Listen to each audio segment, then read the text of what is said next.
And I always am amazed when the press admits and throws something to the wolves or somebody, one of their own. This is quite easy to do once they've died. And of course, Jimmy Savile, this perv that's been there forever at the BBC, amongst many other pervs, mind you, was fronting for a paedophile ring, a high-profile one of very important people, and supplying children to them and having a lot himself too. He liked a lot of boys as well, and some of them do go into that as well as girls. But it says, Sir Jimmy Savile, Prince Charles' love for Savile's ladies. Now that's a little play on a word, ladies, there. But anyway, it says that in light of ITV's damning documentary about Sir Jimmy Savile's sexual abuse of girls, the Prince of Wales may regret the closeness of their friendship. On one Christmas card that Prince Charles sent to the television presenter, who, as you know, was interviewed by police in 2007, he wrote, Jimmy, with affectionate greetings from Charles, give my love to your ladies in Scotland. Now, it's a little play there, actually, because you see, Jimmy had bought himself an out-of-the-way place in Scotland where he could do his paedophilic stuff. He did it all over the place anyway. But, and Jimmy was from England, but in Scotland they'll say lads for guys and laddies, lasses, you know. It's a bit of a play on that if you can think about it. Anyway, the ladies are thought to be women dressed in waitresses' outfits with initials HR and H on their aprons, who served Prince Charles when he dined with Sir Jimmy at the BBC's Presenter's Cottage in Glencoe in the Highlands in 1999.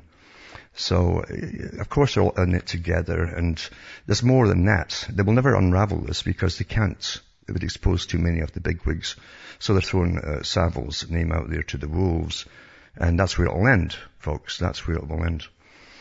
Another one, too, is his chilling photos of Jimmy Savile perched on hospital bedsides inside the hospital, because he went around doing charity work. He was a philanthropist, you know. As former BBC executives deny, sex abuse was an open secret at the corporation. And it says, they all had complaints about him. And children in wheelchairs have come forward now that were paralyzed and were abused by Savile. And other witnesses saw it happening. It's just astonishing. But is it in this day and age? I don't think there's any outrage these days. Folk are so jaded and contaminated themselves with stuff that the BBC puts out. Back after this break.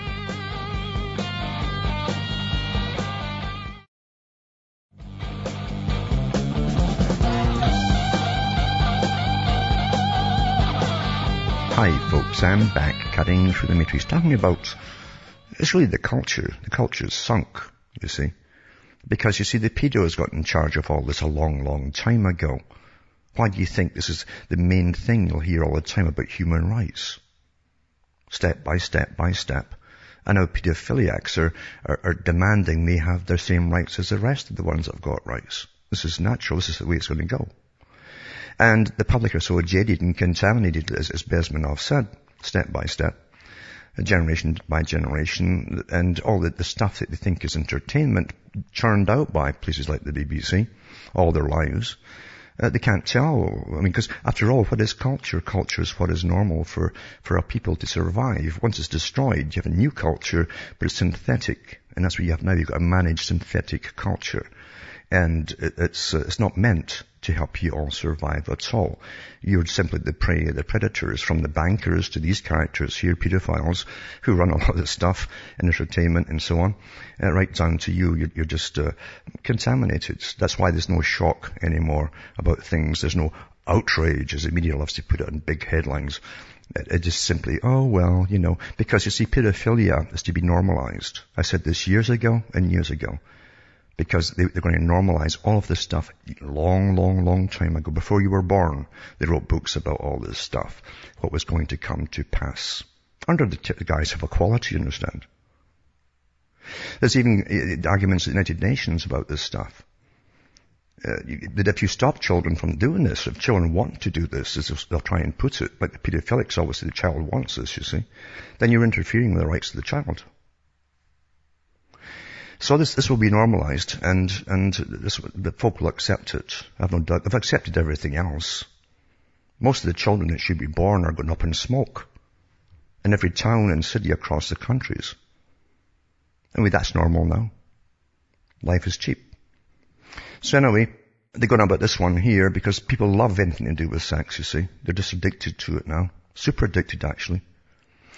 And it says, and of course all the ones the BBC claim, like Mr. Moyer told The Guardian, that neither by nods or winks or by innuendo did they receive any scintilla of the story whatsoever, or any hint about it from Roger Ordish, Savile's producer for 20 years. They're all just blind, you see.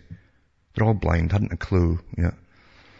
And so none of these guys have been investigated either, because there's big pedophilic rings involved in all of this stuff here. It says, but the claims from former BBC employees are in stark contrast to the plethora of sexual abuse allegations against the late TV star Savile. I don't call him a star. He was just a pedo gun, acting silly. And it says, another newly released image today from the 2005, the Jim Fix-It series, Star is seen at Stoke Mandeville Hospital, where he is alleged to have abused patients outside a cafe called Jimmy's in his honour. He did it everywhere. Everybody saw it, obviously. It was alleged that nurses resorted to warning youngsters in hospitals to pretend to be asleep when the star was approaching their wards on his charity visits. He had keys to some of these hospitals. You think that isn't an organised paedophilic ring? And it says, a former BBC presenter Savile raised millions for the hospital in Aylesbury, Buckinghamshire, and worked as a volunteer there for many years. And it was claimed that hospital chiefs knew 30 years ago that Savile was a threat, yet they allowed the predatory paedophile to boast he had his own bedroom at the Buckinghamshire Hospital and had lived there for 2 decades. Yeah, well, the BBC has issued a grovelling apology to the late presenter's many victims. The National Health Service chiefs are refusing to say sorry.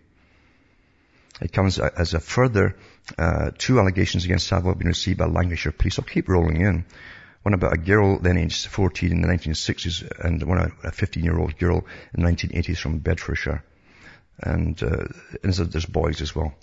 Speaking in Bristol, Mr. says here, Miliband says, there needs to be justice for the victims, and what we also need is every institution that had connections with Savile to do the, what about the BBC and the government, to do the most far-reaching investigation of what happens, who knew what, when, and what was happening in the institutions, and why nothing was done about it. Teenagers in wheelchairs and others recovering from cancer were amongst those allegedly attacked by the sick BBC DJ during his time volunteering as a hospital porter. He did that all from the very beginning, this porter stuff. He was into diddling children from the start. One patient claimed he was fondled in Savile's Rolls Royce at Stoke Mandeville fundraiser when he was just 9, and 2 women said Savile forcibly kissed them when they were in their early teens. And a retired NHS worker poured scorn on the claim, telling the Daily Mail, to my knowledge, the juniors and staff were advised to be careful in their contact with them. They all knew. So the hospitals are trying to plead ignorance, but the staff are saying were all told about it. And to watch them. Of course, what it really means, if you want your job, just look the other way. That's what it means. You understand that the power these characters have. I mean, every victim here knew there's a paedophile ring involved here. Big ones. There's lords, there's sirs, and all the rest of them in the system over there. And you go up against them and they'll break you. And if you put a complaint in, believe you me, you'll get a visit telling you all the nasty things that's going to happen to you and your family if you carry on. That's how it really works in the real world. That's how it really works, folks. You understand, you're living in a psychopathic system that you think is normal. This is their system that they designed for you to be brought up in. From the bankers to these characters to the rest of them, they've all got lots in common. Interrelated aspects of themselves. And you're just a plunder. Back with more after this break.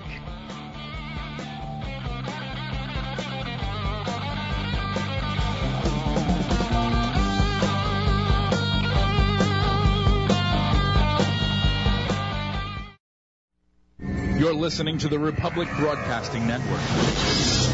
Because you can handle the truth.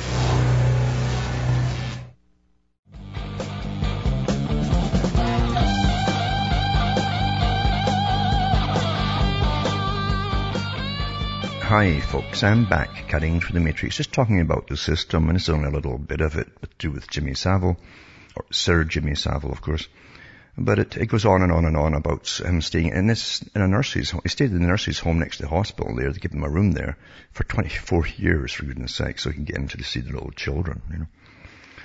And he also had to have someone walk around with them in some of them, because they said because the children's ward, that's why they wouldn't let him near there, because he would go there. He also demanded that the patients get pornography supplied to them as well, because nobody knew anything about it, right?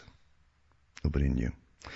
And it goes on and on and on, but as I say, they've hung him out to dry because they couldn't keep it quiet, and to make sure that they tried to keep us all focused on him rather than the whole ring that was involved in him.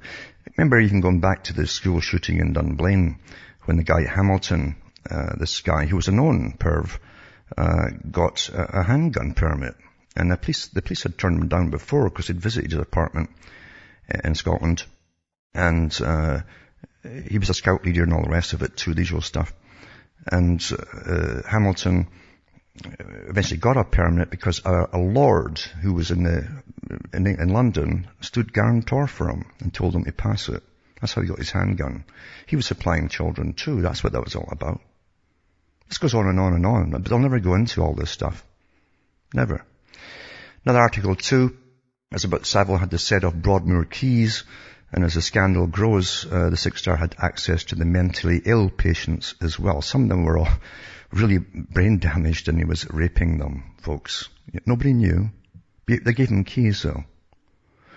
Jimmy Savile was given his own keys to high-security Broadmoor Mental Hospital as well as the General Hospital in Merrichester. The gold-plated set was presented to the predatory paedophile as a reward for his volunteering and gave him access to mentally ill patients.